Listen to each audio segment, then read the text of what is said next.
Hello everyone, once again, welcome to Exambee. I am Chandra Prakash Joshi. We at Exambee makes your job preparation 50% faster.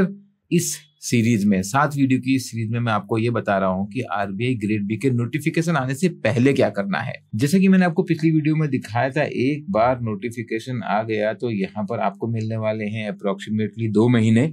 वो भी अगर पिछले साल के हिसाब से देखें तो पहले तो 40 दिन के आसपास मिल पाते थे नोटिफिकेशन आने के बाद, और फेज 1 और फेज 2 के बीच में 20-25 दिन केवल मिलेंगे आपको। 2024 का नोटिफिकेशन भी जल्दी आ जाएगा, इस पर तो सुशील सर ने बात कर ली है। पिछले वीडियो में मैंने आपको बताई जनरल अवेयरनेस जो 40% होता है फेज 1 एग्जाम का और बहुत ही इंपॉर्टेंट है आरबीआई ग्रेड बी क्रैक करने के लिए।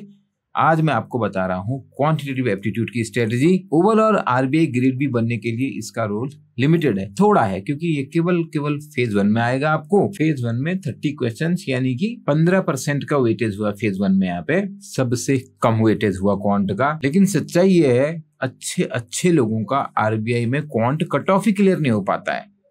क्वांट की स्ट्रेटजी कैसे रखनी है, आपका जो एम होना चाहिए पहले यहाँ पे कट ऑफ क्लियर करने वाला। मैंने आपको बताया था, अगर आप जनरल अवेयरनेस की बात कर रहे हैं, आपका एम होना चाहिए कि उसमें आप ज्यादा स्कोर करें जिससे कि फेज 1 में आपका फेज 1 कट ऑफ निकल जाए। ये डिफरेंस बहुत अच्छे समझ लीजिए। सेक्शन वाइज स्ट्रेटजी बनेगी। जनरल अवेयरनेस में आपका ऑब्जेक्टिव ये नहीं है कि आप 12 मार्क्स लाके जीए का कट ऑफ निकाल लें, आप फेज 1 कैसे पार करोगे। बट क्वांट में आपकी स्ट्रेटजी यही होनी चाहिए, पहला एम आपका यही होना है कि मिनिमम तो कट ऑफ क्लियर कर लेना है क्वांट का। आप ज्यादा मार्क्स ले आइए, बहुत अच्छी बात है। ये जो क्वांट के 25 मिनट हैं सेक्शनल टाइम, ये तो आपको यहीं पर लगाना है, इसी में आपको क्वेश्चंस करने हैं और कट ऑफ सही में कम होता है। आप अगर लास्ट ईयर देखेंगे तो 4.5 मार्क्स, उससे पहले का भी आपको दिखाऊं तो 4.5 मार्क्स, और ये कट ऑफ कम होता जा रहा है। सेक्शनल कट ऑफ इधर आप देख रहे होंगे 6 और 7.5, आप देखेंगे तो 30 में से 4.5 मार्क्स मतलब 15% का कट ऑफ हो गया ये, जबकि ओवरऑल कट ऑफ है 27%। वो भी बहुत ज्यादा नहीं है। बट फिर से मैं ये बात क्लियर कर दे रहा हूँ कि ओवरऑल कट ऑफ तक पहुंचने के लिए आपको सेक्शंस जैसे कि जनरल अवेयरनेस, जैसे कि रीजनिंग का सहारा लेना चाहिए। क्वांटिटेटिव एप्टीट्यूड में पहला ऑब्जेक्टिव आपका यही है कि आप कैसे भी मिनिमम कट ऑफ निकाल लें। ये सेक्शन हो इतना डिफिकल्ट गया है कि कैंडिडेट यहाँ मिनिमम मार्क्स ला ही नहीं पाते हैं, जबकि वो जीए और रीजनिंग के चलते इतना हाई स्कोर कर रहे हैं, बट वो सारी मेहनत बेकार हो जाती है। ओवरऑल कट ऑफ को देख के भी आप ये अंदाजा लगा सकते हैं कि एग्जाम का डिफिकल्टी लेवल कितना बढ़ रहा है। पिछले 2 सालों में 32%, 27%, उससे पहले भी 33% कट ऑफ हो गया फेज 1 का पिछले 3 सालों में। देखिए, मुझे पूरी उम्मीद है अभी भी आप, खासकर वो जो आईबीपीएस के कुछ एग्जाम निकाले हुए हैं, वो सोच रहे होंगे क्वांट इतना भी क्या मुश्किल होगा कि मैं 15% मार्क्स नहीं ला सकता। अभी मैं आपको कुछ क्वेश्चंस दिखाऊंगा इस वीडियो में और मैं आपको बताऊंगा कि कैसे आपको इनको सॉल्व करना चाहिए। वो एफर्ट आप ही को करने होंगे, तो शायद आपको थोड़ा एहसास होगा कि आरबीआई ग्रेड बी का क्वांट बहुत ही डिफरेंट है। जनरली आपने देखा होगा क्वांट करने के लिए ये 3 स्टेप स्ट्रेटजी है। पहले आप अपने फंडामेंटल्स बिल्ड करो, फिर उसकी प्रैक्टिस करो और शॉर्टकट ट्रिक्स और टिप्स सीखो।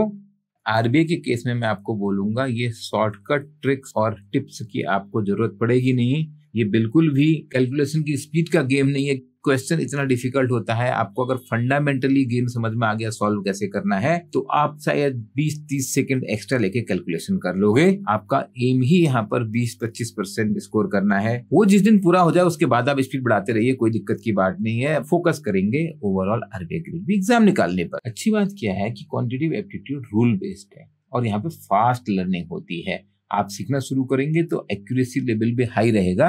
गेस वर्क नहीं करना है, आप कोई शॉर्टकट या फास्ट कैलकुलेशन की जरूरत नहीं पड़ेगी, और ये चैप्टर बेस्ड प्रैक्टिस भी नहीं करनी है, बल्कि आपको करना है पूरा सेक्शन बेस्ड प्रैक्टिस। ये है आपके इंपॉर्टेंट टॉपिक्स जैसे simplification, approximation, number series, quadratic equation, LCF, LCM, number system, ratio, proportion, average, partnership, ages, percentage, profit and loss, time, speed, distance, problem of trains, boat and stream, time and work, pipes and cistern, simple interest, compound interest, mixtures, alligation, permutation, combination, probability, data interpretation, case DI, data sufficiency. और यही chapter लगभग सारे competitive exam में important होते हैं। अगर हम IBPS, PO या बाकी रेगुलेटरी बॉडी जैसे सेबी या नबार्ड या आईआरडीए, आईएफएससीआई वगैरह एग्जाम्स की बात करें, लगभग इन्हीं चैप्टर से आपको पढ़ाई करनी होगी। पॉइंट क्या है, यहाँ पर जो डेप्थ जाएगी, जो क्वेश्चंस का लेवल होगा वो हाई लेवल होगा।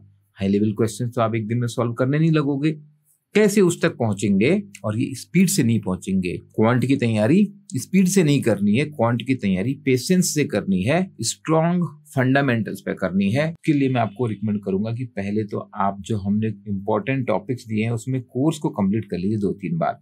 फंडामेंटल स्ट्रॉन्ग करने हैं, लास्ट 5 साल के क्वेश्चंस को सॉल्व कीजिए, रेलिवेंट क्वेश्चंस को सॉल्व करना है, टाइमर यूज करना है। शुरुआत में आपकी स्पीड नहीं आ रही है, that's not a problem, but slowly आपको ये भी समझना है कि एक क्वेश्चन को सॉल्व करने में आपको कितना टाइम लग रहा है, 5 minute, 4 minute, 3 minute. You have to learn the art of skipping. चाहे आप इंजीनियरिंग बैकग्राउंड से हो, चाहे आपने IIT JEE में बहुत अच्छा स्कोर किया हो, लेकिन यहाँ पे अपनी ईगो पर नहीं लेना है कोई भी क्वेश्चन को।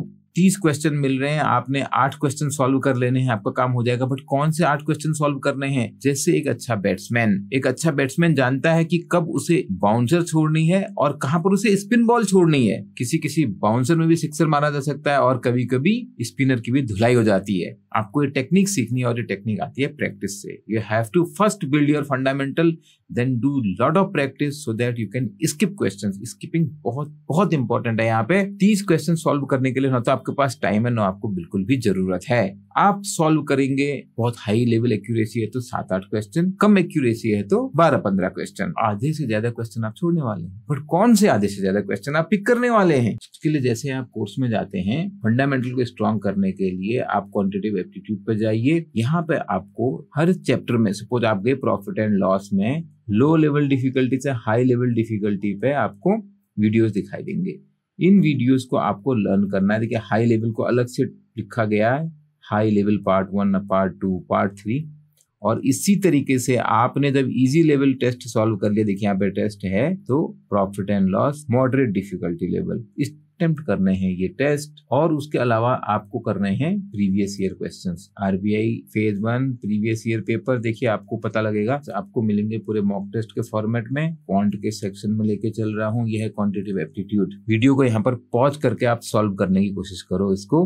Ratio of total number of person from societies A and societies and B respectively is difference between the root of the equation 1 is approximately how much percentage more or less than the sum of the roots of the equation 2। Quadratic equation के question, ratio, percentage, series, वैसे answer भी आपको यहाँ पे मिलेंगे। और जब तक आप करेंगे नहीं, आपको खुद एहसास नहीं होगा कि आपका लेवल कहाँ पर चल रहा है। मैं आपको बिल्कुल भी डराना नहीं चाहता कि क्वांट बहुत डिफिकल्ट है, बट आपको ये क्लियर कर देना चाहता हूं कि क्वांट को आप बिल्कुल लास्ट के लिए मत छोड़िएगा, नहीं तो बहुत अच्छी प्रिपरेशन जो आपने पूरी RBI ग्रेड बी के लिए करी है वो वेस्ट हो जाएगी अगर आपका क्वांट का सेक्शनल कट ऑफ नहीं निकला।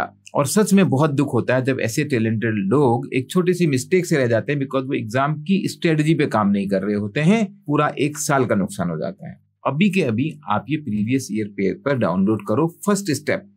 और उसके बाद जो मैंने स्ट्रेटजी की बात करी, अभी से नोटिफिकेशन आने से पहले इस पे काम करना शुरू कर दो, नहीं तो नोटिफिकेशन आने के बाद where is the time remaining that you build fundamentals. आप अपने कॉन्सेप्ट फिर क्लियर करने जाओगे और उसके बाद फिर प्रैक्टिस भी कर लोगे, एक्यूरेसी भी बिल्ड कर दोगे, नहीं हो पाएगा। आपको अभी सारे चैप्टर फंडामेंटल स्ट्रॉन्ग कर लेने हैं। स्पीड बाद में भी आ जाएगी, क्योंकि नोटिफिकेशन के बाद भी आपको करीब 2 महीने का टाइम मिलने वाला है। हो सकता है इस बार 40 ही दिन मिले। और RBI के एग्जाम में आपको बहुत स्पीड नहीं चाहिए, जैसे मैंने आपको बताया, आपको आधे से भी कम क्वेश्चन करने हैं क्वांट में, और 25 मिनट्स है आपके पास। एक क्वेश्चन पे आप 2 मिनट लगा लोगे तो कोई फर्क नहीं पड़ेगा। किसी क्वेश्चन पे 3-4 मिनट भी लगा लोगे, सही सॉल्व कर लोगे, तब भी आपका काम हो जाएगा। आपको कोई प्रश्न है तो आप हमको पूछ सकते हैं 9205524028 पे। You can also ask by writing in the comment. You feel this video is helpful, please like, share, subscribe to the channel. We are here to make your job preparation 50% faster. Thank you and all the best.